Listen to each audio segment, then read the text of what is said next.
Bonjour à tous, bonjour à toutes, bienvenue sur La Clé des Champs, le podcast qui donne la parole aux acteurs de l'agriculture française. Je suis Louise Lespard et j'ai hâte de vous amener avec moi dans cette aventure.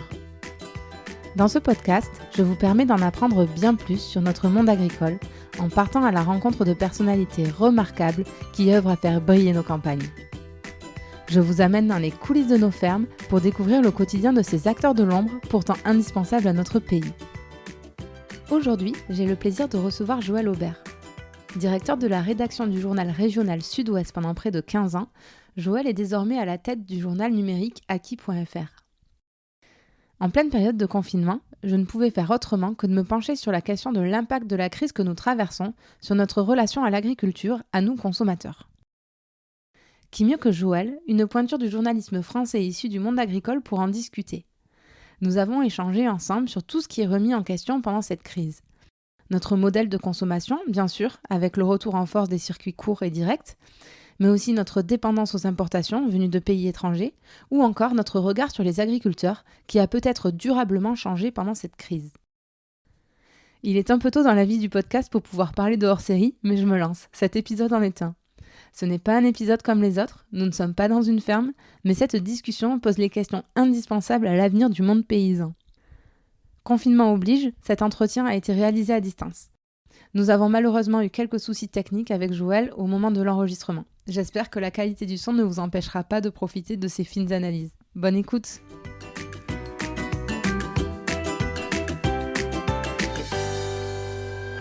Bonjour Joël, vous allez bien? Bonjour Louise. Oui, je suis dans ma campagne girondine comme tout le monde et je fais du télétravail, voilà. Bon, merci beaucoup d'avoir accepté mon invitation. Je ne vous cache pas que je suis un peu en pression puisqu'au début j'avais prévu de démarrer ce podcast en interviewant quelques copains. Puis finalement je me retrouve avec une pointure du journalisme français puisque vous avez été directeur de la rédaction du journal Sud-Ouest pendant près de 15 ans et il y a plus de 10 ans vous avez lancé un des premiers journaux numériques Acquis.fr d'actualité régionale, c'est ça ? Oui, à quelques nuances près, je n'ai été à la tête de la direction de Sud-Ouest que pendant 13 ans, voilà, mais le reste est tout à fait bon. Parfait. Vous avez été également professeur à Sciences Po et bref, finalement, vous avez un parcours très riche et de fin observateur pour nous permettre d'échanger ensemble sur l'impact de la crise du Covid sur l'agriculture. Avant de commencer, à rentrer dans le cœur du sujet, pour qu'on comprenne bien qui vous êtes, est-ce que vous pourriez nous expliquer ce qui vous lie personnellement au monde agricole ? Je pense qu'il y a un paquet de gènes depuis longtemps qui m'y lient au monde agricole, puisque je suis issu d'une famille d'agriculteurs. J'ai donc vécu mon enfance. Alors je ne suis plus tout jeune, j'ai vécu mon enfance dans ce contexte d'une agriculture qui avait la singularité, au regard de ce qu'elle est aujourd'hui, d'être polyculture et évidemment d'une entreprise agricole familiale où mes grands-parents de surcroît faisaient du maraîchage. Pour rentrer maintenant dans le vif du sujet, on a été frappé par la crise du Covid mi-mars. Les agriculteurs l'ont subi, je crois, de plein fouet. Est-ce que vous pourriez nous expliquer quelles ont été les conséquences directes de cette crise sur le monde agricole ? Écoutez, les chiffrer c'est extrêmement compliqué. En prendre la mesure, c'est tout à fait possible à travers quelques exemples. Mais la production laitière a été évidemment bousculée parce que les débouchés fonctionnaient moins, la collecte se faisait plus ou moins et puis l'aval ne fonctionnait pas au niveau où c'était souhaitable. Donc ça a été un exemple. Mais il y en a d'autres aussi, la viticulture, parce que on voit bien que tout ce qui concerne la vente directe, qui est important, a cessé. Et donc, on a tout d'un coup vu des exploitants en difficulté, avec ici et là la révélation de gros problèmes de trésorerie. Voilà. Donc, c'est difficile de faire un état des lieux aujourd'hui, qui n'est pas fait d'ailleurs par la profession, qui commence à être ici ou là circonscrit, mais qui n'est pas fait. En revanche, ça a généré d'autres attitudes, quoi. Voilà. Ce que vous êtes en train de nous dire, c'est qu'il y a eu un manque de débouchés finalement pour les agriculteurs avec la fin de la vente directe et puis tout l'événementiel aussi pour certains produits, je crois notamment par exemple le foie gras où ça a pu poser souci. Ça a eu l'air d'être compensé par les grandes surfaces qui ont été appelées à finalement à avoir des produits locaux, des agriculteurs du coin. Est-ce que les grandes surfaces ont vraiment joué le jeu pendant cette crise ? Écoutez, c'est difficile de leur jeter la pierre car elles ont été aussi projetées devant une situation où il a fallu faire face. Je crois qu'elles l'ont fait d'ailleurs en mettant à disposition des produits face à l'inquiétude de la société, qui tout d'un coup se sentait menacée de pénurie alimentaire. A-t-elle joué le jeu de la proximité ici ou là? Mais je pense qu'elle a plutôt fonctionné et raisonné sur son schéma habituel, c'est-à-dire les centrales d'achat sont là et elles sont là pour faire le job, c'est pour nous apporter de la matière première fondamentale qui est composée des produits de base de l'alimentation dont on a vu que les Français la recherchaient, quoi. C'est-à-dire la farine notamment et les produits de base. Donc ici ou là quand même quelques meuniers, je crois, ont été amenés à apporter un appoint à la grande distribution. Mais je pense que quand même, ça n'a pas été extraordinaire. Et ce qu'on découvre plus tôt, et on va en parler, c'est qu'il y a eu un mouvement, et c'est très fort en Nouvelle-Aquitaine, un mouvement en faveur de l'achat de proximité et des circuits courts. Oui, d'ailleurs, j'ai l'impression que les consommateurs en ont fait presque un acte militant, un acte citoyen, d'aller acheter local, d'aller acheter en direct vers les agriculteurs. C'est tout à fait le cas. Si on interroge la boucherie traditionnelle, par exemple, on voit que ceux qui ont continué à pouvoir fonctionner, ça a marché, quoi. Voilà. Mais il y a aussi tous les produits frais, légumes, fruits. On le voit, je le vois dans mon périmètre de vie. Ça a marché très très fort avec des contacts directs importants qui ont mis en évidence une aspiration à la qualité. Quelque chose de nouveau, tout à fait nouveau, quoi, voilà. Et ça, ce n'était pas écrit au départ, voilà. C'est que finalement, en tant que citoyen, on a vu dans les médias une situation qui paraissait très paradoxale, puisque d'un côté, on avait peur qu'il y ait une crise alimentaire et une pénurie alimentaire, et de l'autre, on avait les agriculteurs qui étaient en train de détruire des stocks. Je crois carrément j'ai vu un reportage sur des champs de salade qui étaient carrément détruits. C'est vrai que là, on s'est aperçu finalement que peut-être il y avait quelque chose qui tournait pas rond. Tout à fait. D'où le succès de la vente de proximité, mais aussi des drives fermiers, quoi. Alors là, c'était spectaculaire, avec l'outil important que le numérique, pour le coup, représente là, dans son bon côté, c'est-à-dire l'accès pour le citoyen à des produits directement auprès des producteurs, en découvrant en même temps la qualité et l'importance d'un acte qui était un peu également citoyen, quoi.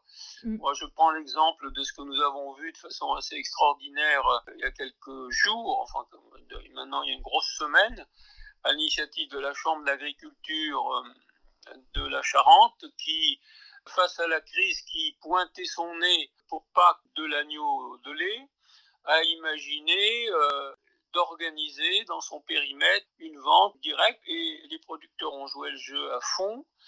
Et ça a marché incroyablement. Ils ont été eux-mêmes tout à fait surpris et ça leur a donné des idées pour l'avenir. Si je peux témoigner de l'impact au niveau de la société d'une pareille initiative, c'est qu'en l'espace de quelques heures, d'une bonne journée, l'information que nous avons faite pour parler de cette initiative, là sur notre site, rencontrer 45 000 clics, quoi. Voilà, c'est quand même extraordinaire, quoi. Voilà. Ouais. Et ça reste, ça demeure. On sent que quelque chose s'est passé dans un contexte, Louise, où vous le savez, on sortait à peine de l'agribashing, quoi. Voilà. Mais enfin, on est bien content de les avoir pour bouffer, pardon de parler trivialement. J'ai l'impression qu'aussi on s'est rendu compte que nos agriculteurs étaient directement reliés à notre assiette, parce que finalement on avait peut-être oublié. On l'avait oublié, tout à fait oublié. Tout à fait oublié, parce que considérons un instant un achat dans des enseignes connues que je ne nommerai pas, de l'agneau pascal. Ça va être de l'agneau surgelé qui arrive de Nouvelle-Zélande. Je dis, mais peut-être que c'est quand même important, alors même qu'ils sont dans la mouise, qu'on découvre qu'ils sont capables de faire et de nous le préparer, de nous l'amener, d'être dans une disposition telle que nous arrivons avec nos voitures, nous restons dans nos voitures, nous ouvrons les coffres depuis l'intérieur de nos voitures et la caissette de 5 kilos est prête et nous avons également préparé le chèque que nous leur remettons et ils ont fait tout ce job. Évidemment, c'est important pour eux, mais en même temps, chapeau. Voilà. Et je pense qu'il y a une dimension, au-delà de la dimension économique, il y a une dimension véritablement humaine, pour ne pas dire un peu plus, qui tout d'un coup est arrivée sur le devant de la scène. Personnellement, sans doute parce que ça me touche aussi fortement, mais je suis admiratif de cela à un moment où par ailleurs nous observons dans nos territoires une tendance nouvelle à l'installation de jeunes qui, pour des raisons personnelles, pour des projets de vie, qui n'étaient pas forcément issus du monde agricole, même s'il y avait des jeunes qui étaient dans leur patrimoine, tout d'un coup avaient fait le choix, il y a 2 ans par exemple, de s'installer. On peut prendre ce risque, aidé naturellement par tous ceux qui peuvent les aider, mais qui étaient des pionniers et dont je vois quelque part que ce qu'ils ont entrepris, ça va se poursuivre et s'approfondir à la faveur de précisément de la crise, parce que les gens se disent mais voyons, y a de la qualité à 2 pas de chez nous et il faudrait peut-être la privilégier. Et puis vous le disiez, chapeau les agriculteurs qui ont réussi à s'adapter très très vite quand même. C'est impressionnant comment ces solutions de drive fermier, même les sites e-commerce ont popé très rapidement finalement. Ça a été impressionnant. Quand je pense que, par exemple, la ville de Bordeaux a mis en place un drive fermé sur la grande place des Quinconces, ils étaient là, au rendez-vous, nombreux, et les files d'attente étaient là, et ça a marché incroyablement. Il faut dire qu'il y avait déjà un petit vécu, puisque ça avait démarré, les drives, dans les années, même avant 2016, à l'initiative de la commune. Ça avait démarré dans les années 2010-2012 par les chambres d'agriculture avec un certain nombre d'endroits sur l'agglomération bordelaise. Donc il y avait déjà une connaissance, mais là il y a eu une accélération du phénomène tout à fait remarquable, avec un retour très très important en termes de fidélisation, quoi. Voilà. Donc je pense que ça va être extrêmement important. Et je crois que pour revenir à la grande distribution, elle ne pourra pas l'ignorer, c'est-à-dire qu'elle va devoir aussi s'intéresser à un approvisionnement dans un périmètre qui ne soit pas très éloigné d'elle-même. Voilà. Et est-ce que finalement ces circuits courts et locaux, c'est pérenne sur le long terme? Est-ce que c'est envisageable d'avoir une alimentation qui est en majeure partie composée de ces systèmes de distribution-là? Si on regarde les chiffres aujourd'hui, on se rend compte naturellement que ce n'est pas à l'échelle des besoins. Vous savez ça, Louise, mais sur Bordeaux, potentiel nourricier de l'agriculture girondine alentour, sur les produits fondamentaux, ça représentait entre 10 et 12%, je crois, de la demande. Donc, on n'a pas de chiffres là. Mais bon, ça a dû faire un saut assez important. Mais on voit bien qu'il y a des problèmes d'échelle et qu'on ne va pas basculer comme ça du jour au lendemain. Je ne crois pas. On va en revanche fortifier une relation et convaincre, c'est ce qui me paraît extrêmement important, convaincre la profession agricole de la nécessité qu'elle joue à fond cette carte-là, en s'organisant pour le faire, ce qu'elle est en train de comprendre pleinement. Je suis assez optimiste de ce côté-là. Je vois des initiatives de grands responsables agricoles qui eux-mêmes producteurs d'asperges dans les Landes ont organisé un dispositif pour mettre en place la vente. Ça a fonctionné, ils se servent au mieux des réseaux sociaux. Je me dis, tiens, c'est quand même intéressant de voir que les leaders sont en première ligne sur cette opération, quoi. Voilà. Donc je suis incurablement optimiste, mais je pense en particulier que ça va créer un mouvement important qu'il va falloir évaluer dans les 2-3 ans qui viennent, à horizon 2025. Je suis sûr qu'on va réinstaller dans l'agriculture une génération qui va se dire mais c'est à portée de notre main, il y a quelque chose de formidable à entreprendre, et je pense que ça va être ensuite puissamment soutenu par les structures. On voit déjà combien les collectivités sont dans la boucle. La région, par exemple, en Nouvelle-Aquitaine, a fait un très gros travail pour la mise en route d'une plateforme qui était justement pédagogiquement extrêmement importante pour la vente directe. Je pense que l'accélération va venir, mais à court terme, on va quand même continuer à être tout à fait tributaire pour notre alimentation de produits qui arriveront par le canal industriel, agroalimentaire.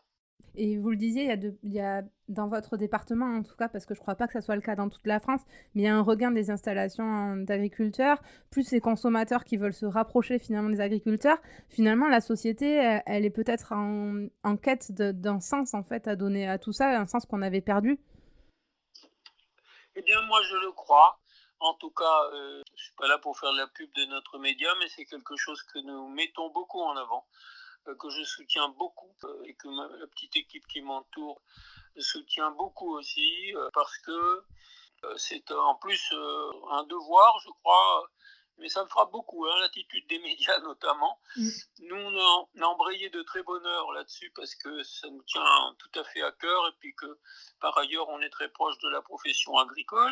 Mais je pense qu'on va rester à l'effet amplificateur des collectivités qui vont se rendre compte que plutôt de faire des nouveaux espaces pour agglomérer les camions près d'une nationale, il va peut-être falloir voir si c'est pas plus intéressant de soutenir un agriculteur qui se lance et qui a besoin d'espace.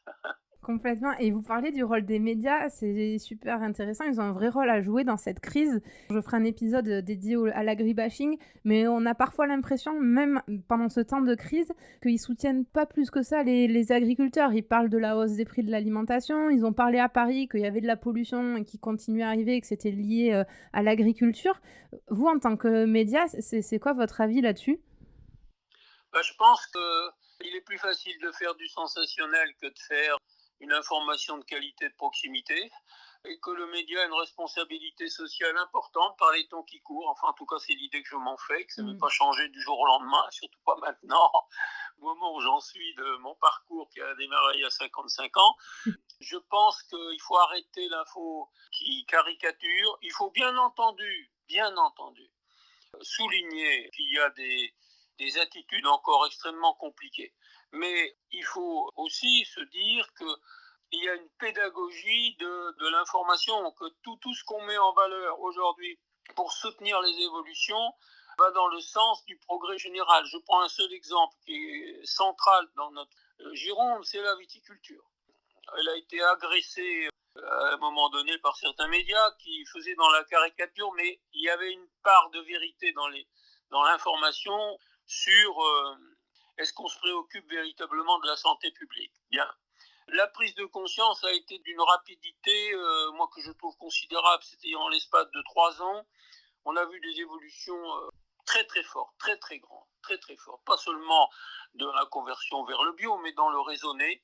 Un exemple concret, le désherbage mécanique est en train de prendre une place qui grandit dans la viticulture au lieu et place des molécules que nous savons. Je ne vais pas faire de publicité à ceux que vous connaissez. Donc je suis frappé de cela et je pense que ça va s'accélérer. On est à un moment charnière.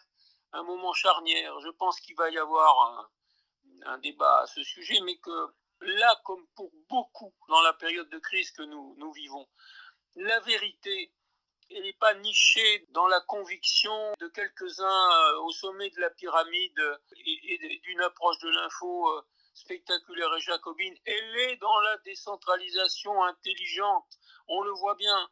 J'ai la chance d'être dans une proximité intellectuelle avec une région qui s'appelle la Nouvelle-Aquitaine et l'équipe qui la dirige depuis longtemps et qui a porté sur les fonds baptismaux un grand projet qui s'appelle Néoterra, qui se décline de 11 façons et qui embarque l'agriculture dans cette ambition avec des objectifs qui sont des objectifs extrêmement importants sur les pesticides et tout ce qui va avec.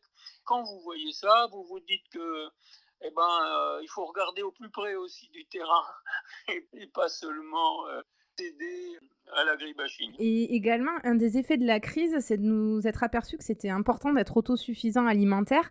Et là, pareil, j'ai l'impression qu'avec le libre-échange qu'on connaît, on s'était dit que les importations, ça irait bien. Je regardais quelques chiffres, mais en 2000, on importait 20 milliards de produits. Aujourd'hui, les derniers chiffres que j'ai, c'est 2017, c'est 60 milliards. On a fait x3.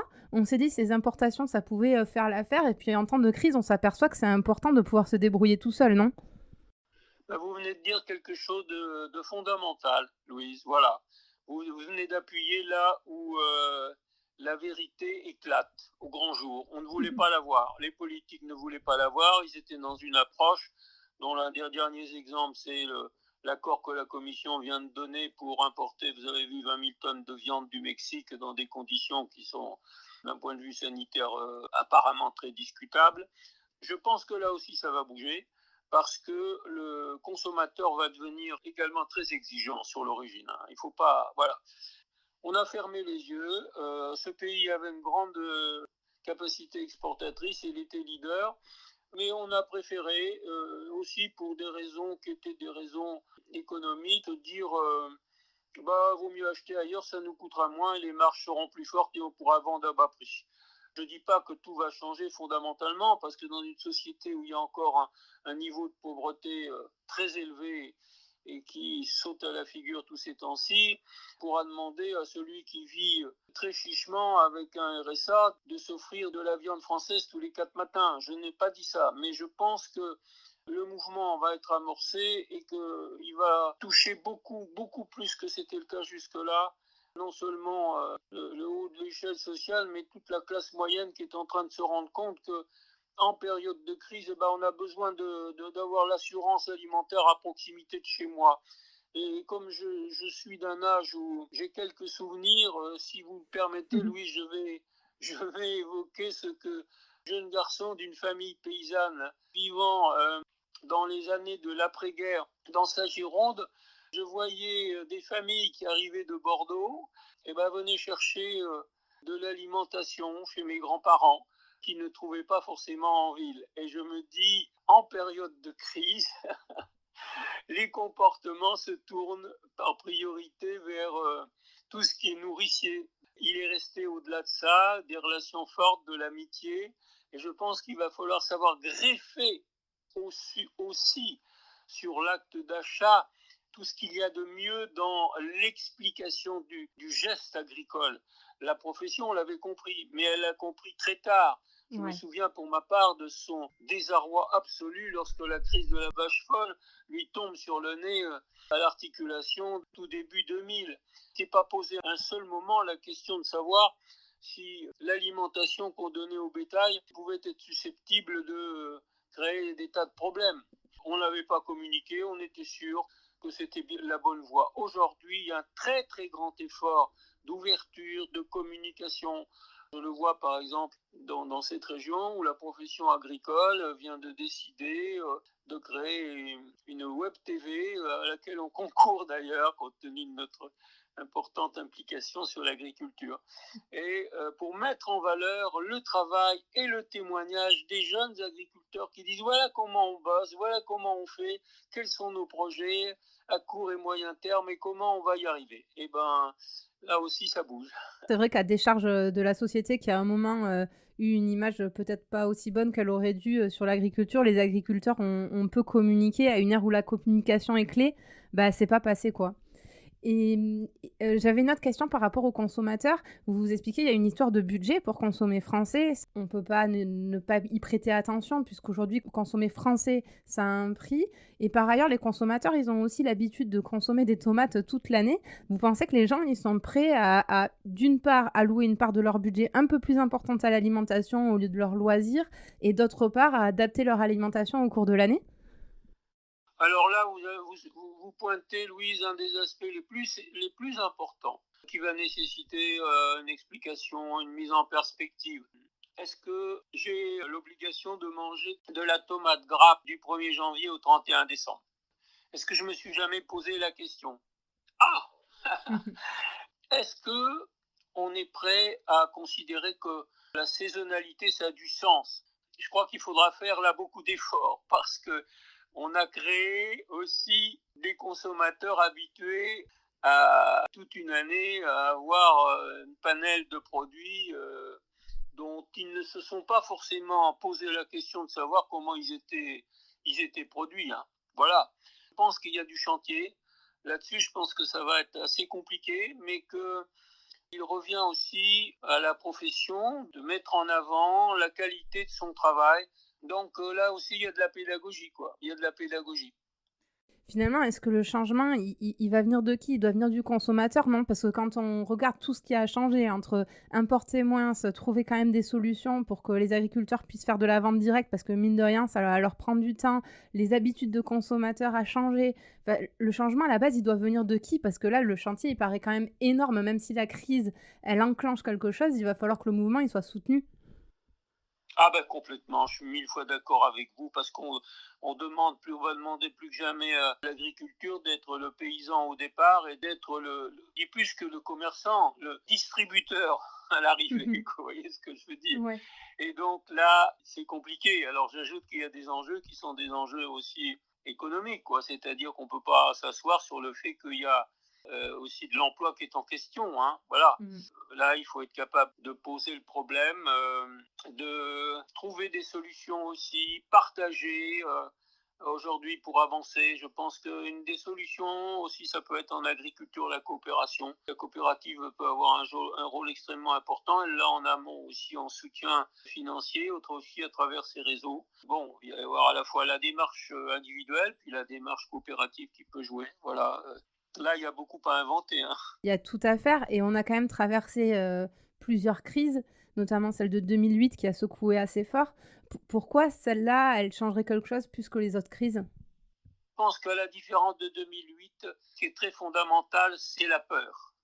C'est la peur. On a été saisi, la planète a été saisie par une angoisse grande et par tout d'un coup une incapacité, d'abord une méconnaissance du virus et donc de la maladie. Ces réactions au genre humain et que, à la différence de 2008, on était dans une crise financière essentiellement avec des conséquences bien entendu. Maintenant, il est question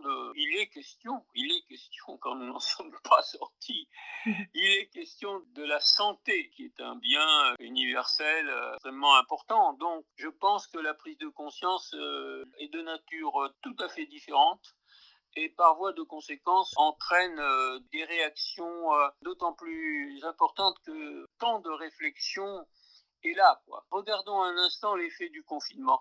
Regardons comment les gens, pour combattre l'ennui, se sont aussi informés de ce qui se passait un peu partout et donc pris conscience quelque part que la mondialisation avait des effets totalement pervers, quoi. Quand nous avons découvert, en tout cas moi je l'ai découvert, j'ai pas honte à le dire, et beaucoup l'ont découvert, que nous étions dépendants pour 80% de nos molécules de la Chine et de l'Inde, on était accablés. Pourquoi? Parce que c'est pas stratégique, la santé d'un pays, c'est pas stratégique. Bon, c'est invraisemblable. Donc, je pense que le niveau d'exigence de la société à la sortie de cette crise, et on n'en voit pas encore le bout, loin s'en faut, sera très grand, très très grand, à l'égard des choix du politique. Il ne suffira pas de mettre des centaines de milliards sur la table, il faudra prendre des orientations qui correspondront à une attente sociale très forte. Je pense à cet égard que, contrairement à ceux qui disent ça ne changera rien, il va y avoir en profondeur des choses qui vont changer et des réactions encore non visibles mais qui seront très très vives de part de la société et en particulier de cette génération qui s'est déjà mobilisée autour de l'enjeu climatique et qui comprend parfaitement que l'enjeu climatique est totalement lié à l'épreuve que nous vivons et à la pandémie dans laquelle nous sommes. Vous l'avez dit, finalement, c'est un rappel à l'ordre aussi de notre classe politique qui, de manière générale et également sur l'agriculture, a manqué de vision, non? Oui, je pense que la classe politique a été totalement défaillante, singulièrement depuis le début des années 2010. Voilà, je pense que on n'a pas vu l'effondrement, on n'a pas voulu voir l'effondrement de la démographie agricole. On n'a pas voulu aussi se doter de lois qui renforçaient la maîtrise des outils dont nous disposions sur la terre agricole, hein. Je pense, je fais juste une parenthèse s'il y en a qui Allez-y, écoutent oui. ce que je veux dire, je suis assez en colère en considérant qu'après les belles déclarations d'équipe au pouvoir sur la loi foncière qu'il fallait faire évoluer, alors on l'a un petit peu fait évoluer, mais pas au point d'aller jusqu'au bout de la démarche qui aujourd'hui permettrait aux outils fonciers, aux SAFER notamment, de regarder de plus près des investissements monstrueux qui arrivent justement de l'autre bout de la planète, dans des régions où on se dit « Ah, mais on va faire du blé, comme ça on va se le produire nous-mêmes et se l'envoyer chez nous ». Vous voyez ce que je veux Je suis dire? désolée, je vous coupe, mais ce que vous nous dites, c'est qu'il y a des investisseurs étrangers qui viennent investir dans nos champs pour après récupérer les récoltes de ces champs-là là, pour les renvoyer dans leur pays? Oui, tout à fait. D'accord. Tout à fait, tout à fait. Et évidemment, comme ils arrivent avec beaucoup d'argent, que la terre agricole, il y en a qui en ont, mais qui sont arrivés au bout du parcours sans espoir de succession, ben voilà, paf. Et là, qu'est-ce qu'on fait? On intervient? Non, on devait intervenir, on devait se donner les moyens de contrôler beaucoup plus au sens noble du terme. Je ne dis pas qu'il voilà, il ne s'agit pas d'étatiser complètement la démarche, il s'agit simplement d'être extrêmement vigilant. Bon, eh ben, on ne l'a pas été. Là-dessus, il y a des exemples qu'on pourrait développer dans plusieurs endroits. Et là, je suis en colère parce que je pense que une des manières pour le politique de répondre efficacement aux défis qui sont devant nous, c'est de protéger la terre agricole et de soutenir l'installation avec des moyens supplémentaires, notamment en termes de fiscalité, pour rallonger les périodes dans lesquelles les jeunes peuvent espérer se développer, car faire de l'agriculture aujourd'hui, ça suppose de l'investissement. Je suis frappé de voir que c'est tout ce qui est décentralisé qui a aidé le plus possible. On voit bien qu'il y a un autre enjeu politique, alors là c'est un des dadas, pardonnez-moi, c'est que ce vieux pays jacobin n'est pas allé au bout de sa volonté décentralisatrice. On cite beaucoup, puisqu'il est on est en période de crise, l'Allemagne. Pourquoi l'Allemagne semble-t-il notamment censée un peu mieux sortir jusque-là? Prudence. C'est parce que l'investissement en matière de soins hospitaliers, c'est les Länder qui l'ont pris en main il y a longtemps et qui l'ont installé. Voilà. Eh ben nous, c'est pas le cas. Nous, on mange les miettes en termes de décentralisation, mais on fait bien quand même. Vous parliez de soins justement pour clôturer cette interview. Finalement, les agriculteurs comme les soignants et les professeurs sont plutôt mis sur un piédestal en ce moment. Le retour aux fonctions, en fait, ceux qui nous éduquent, ceux qui nous soignent, ceux qui nous nourrissent reviennent au centre du jeu. Est-ce que ça, pour vous, l'image que la société a de l'agriculture, elle va profondément changer? Ça va être durable? Ah, écoutez, c'est compliqué de répondre à cela. Je vais quand même tenter de le faire. Je pense que quelque chose se passe, pardon. On n'est pas au passé, justement. Quelque chose se passe d'extrêmement important. Je pense que les citoyens ont compris qu'on pouvait, dans un pays comme le nôtre, tenir le coup parce qu'on pouvait assurer la sécurité de l'alimentation. Donc, ça les a quand même touchés, marqués, je crois. Beaucoup. Est-ce que ce sera un phénomène durable? Je pense que beaucoup va dépendre de la profession, des professionnels eux-mêmes. Et sûr, ils sont minoritaires en termes de nombre, mais ils ont encore des réseaux importants et ils peuvent notamment s'appuyer aussi sur les collectivités décentralisées. C'est qu'il y a un très gros travail qu'on n'a pas évoqué au niveau de l'intercommunalité, parce que là aussi, il faut protéger les terres agricoles, encourager les jeunes. Bon, je suis dans une commune où il y en a un jeune qui a repris une exploitation, qui fait un travail magnifique et qui est soutenu, et la société se mobilise autour de lui. C'est possible. Voilà. Donc, je pense que c'est possible, mais ça va être compliqué. Mais qu'il faut rester optimiste, que beaucoup dépendra aussi de la capacité d'une génération que je côtoie ici dans mon périmètre de vie, que je trouve extraordinaire et courageuse, à prendre la parole, à s'organiser. Elle est en train de s'organiser. Je suis frappé de voir que les producteurs de fromage de chèvre qui sont à 800 mètres à vol d'oiseau de chez moi, les productrices de fromage de chèvre et celle qui produit des poules pondeuses et des poulets bio à 7 km de chez moi, et le viticulteur qui est à 20 km et qui fait, indépendamment de son vin, du jus de raisin. Ils sont dans les réseaux, ils partagent énormément de choses. Et déjà, c'est une stratégie. Ils sont en train de bâtir quelque chose. Et sur les marchés physiques où ils vont, ils sont attendus. Et pas seulement à la campagne, ils sont attendus à la ville, au cœur de l'agglo. Et donc, je me dis, là, il y a quelque chose qui est en train de se passer. Et il va falloir aussi les soutenir beaucoup. C'est sûr. Et est-ce qu'il y a un risque pour vous à terme de disparition du monde agricole français, ou ça, on n'en arrivera jamais à une extrême à ce point-là? Je ne crois pas. Je ne crois pas. Je crois que ce cher et vieux pays a des ressorts qui restent plus importants qu'on ne pense. Je suis frappé d'ailleurs de voir, comme vous le voyez sans doute Louise, la multiplicité des initiatives de solidarité qui naissent, et pas seulement à l'égard de la profession des soignants qui paie un lourd tribut, mais à l'égard des personnes seules, isolées, etc. Bon, moi j'ai vu des choses qui m'ont touché très personnellement, que je n'aurais pas imaginé jusque-là. Donc je me dis, il va en rester quelque chose. Et je pense même que ça va être l'honneur de ceux qui font de la politique demain d'intégrer cette dimension du vivre ensemble, du jeu et du nous. Comment on crée le ministère du jeu et du nous. Et qu'est-ce qu'il va faire? Quel va être son job? C'est extrêmement important pour l'avenir. Et je suis persuadé que la profession agricole ne va pas disparaître, parce que ce qui me frappe, c'est qu'elle fait des choix de vie. Plein de jeunes, beaucoup de jeunes, extérieurs au métier, je pourrais vous donner des exemples concrets, font des choix de vie, réussissent très bien. Ils ont l'avantage par rapport à d'autres qui n'auraient pas forcément le bagage économique qu'ils ont aujourd'hui, d'en disposer, et donc de savoir tout à fait comment on bâtit son budget, son business plan, comme on dit aujourd'hui, comment ils font et comment ils vont s'en sortir. Et ça, c'est des valeurs extrêmement importantes.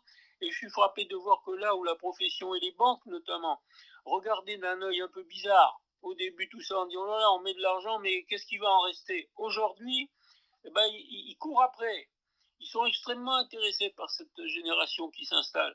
Donc moi, je ne suis pas du tout pessimiste là-dessus. Je pense que, au contraire, un mouvement va naître dont la dimension aussi socio-culturelle participera d'une vision un peu humaniste, je crois, et que pour le coup, les médias ne pourront pas ignorer. Eh bien, on va croiser les doigts et puis sur ces paroles optimistes, on va clôturer cette interview. Joël, si nos auditeurs veulent vous contacter, ils vont sur acquis.fr. Comment ils peuvent faire s'ils ont une question? Le plus simple, c'est d'aller sur l'adresse mail du site. C'est acquis@acquis.fr. Et à ce moment-là, ils mettent question à l'attention de Joël Aubert. Parfait. Eh bien, merci encore beaucoup pour votre temps, Joël, et je vous dis à très bientôt. Bonne journée. Merci Louise, merci à vous beaucoup. J'espère que cet épisode vous aura plu. Si c'est le cas, n'hésitez pas à laisser une note 5 étoiles ou à en parler autour de vous. Ça m'aiderait énormément pour faire connaître le podcast. Merci beaucoup et à bientôt pour prendre ensemble la clé des champs.